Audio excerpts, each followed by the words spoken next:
আসসালামু আলাইকুম গাইস, আপনারা সবাই দেখতে পাচ্ছেন। এই দেখেন আমার পিছনে পদ্মা নদীর পানি কত বাড়ছে এবং অনেক স্রোত, পদ্মা নদীর পানি অনেক আসছে এবং পাশেই একটা ট্রেনের ইঞ্জিন যাচ্ছে হার্ডিং ব্রিজের থেকে। অনেক প্রচুর আকারে শব্দ হচ্ছে, দেখতে পাচ্ছেন। অনেক সুন্দর একটা জায়গা, আপনারা ঘুরতে আসতে পারেন। লালন শাহ সেতু আছে এবং হার্ডিং ব্রিজ, এবং আমার পিছনে দেখছেন অনেক মানুষজন ঘুরতে আইছে। এবং পিছনে দেখুন, এখানে আসলে আপনারা রূপপুর পারমাণবিক বিদ্যুৎ কেন্দ্র, চারটা কুলিং টাওয়ার অনেক সুন্দরভাবে দেখতে পারবেন এবং সে সাথে অনেক মানুষজন আছে, দেখতেই পারছেন।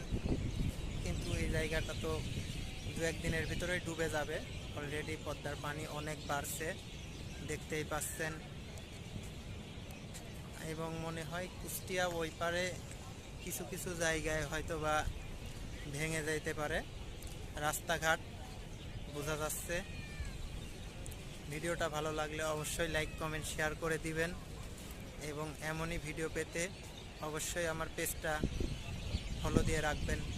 দেখা হবে অন্য কোনো এক সময়। বাই।